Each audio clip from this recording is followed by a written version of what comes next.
হৃদয় বিদারক মর্মান্তিক হত্যাকাণ্ড ঘটে গেল। মাত্র এক কাপ চায়ের জন্য নির্মমভাবে নৃশংস খুনের শিকার হতে হলো সিলেটের দক্ষিণ সুরমা উপজেলার জালালপুর সদ্দলপুর গ্রামের দিনার আহমদ রুমনকে। মাত্র এক কাপ চায়ের জন্য তার জীবনকে দিতে হলো।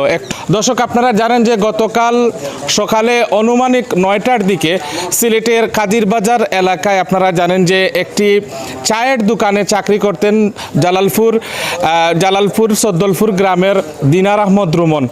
সেই দিনার আহমদ রুমনের সাথে আব্বাস আলীর চা নিয়ে একটি বাদ বিতঙ্গ হয় এবং একটি পর্যায়ে সেই রুমনকে, অর্থাৎ উনি যখন রাগান্বিত হয় ওনার ছেলেদেরকে নিয়ে আসে এবং পরবর্তীতে সেই দোকানে দিনার আহমদ রুমনকে নৃশংসভাবে কুপিয়ে হত্যা করা হয় এবং সেখানে গুরুতর আহত অবস্থায় তাকে উদ্ধার করে সিলেটের এমএজি উসমানী মেডিকেল হাসপাতালে নিয়ে আসা হলে কর্তব্যরত চিকিৎসক তাকে মৃত ঘোষণা করেন।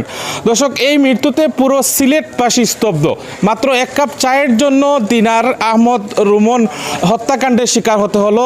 এই পুরো ঘটনা জুড়ে কিন্তু দেশে বিদেশে, সিলেটের দেশে বিদেশে একটি আলোড়ন সৃষ্টি হয়েছে। আপনারা জানেন যে প্রবাসী অধ্যুষিত সিলেটের দক্ষিণ সুরমা উপজেলার জালালপুরের যারা প্রবাসীরা রয়েছেন, বেশ কয়েকজন প্রবাসীর সাথে আমাদের গতকালকে কথা হয়েছে, তারাও কিন্তু এই বিষয় নিয়ে খুবই ক্ষুব্ধ হয়েছেন এবং এটি বলেছেন। এবং এলাকাবাসী এবং প্রবাসীদের দাবি হচ্ছে এটাই যে দ্রুত বিচার আইনে রুমনের হত্যাকাণ্ডের সাথে যারা জড়িত তাদের দ্রুত বিচার নিশ্চিত করার জন্য তারা দাবি জানিয়েছেন।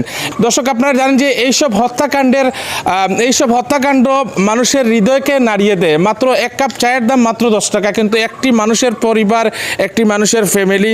আপনারা জানেন যে নিহত দিনার আহমদ রুমন, ওনার বাবাও নেই, মাও নেই, অর্থাৎ একজন এতিম সন্তানকে এবং নির্মমভাবে হত্যাকাণ্ডের শিকার হতে হলো। ওনার যে বোন জামাই রয়েছেন তিনি বলেছেন নিজের সন্তানের মতো উনি দেখতেন এবং পরিবারকে এই রুমন কিন্তু ভরণ পোষণ দিতেন। সেই রুমনও কিন্তু আজ দুনিয়াতে নেই।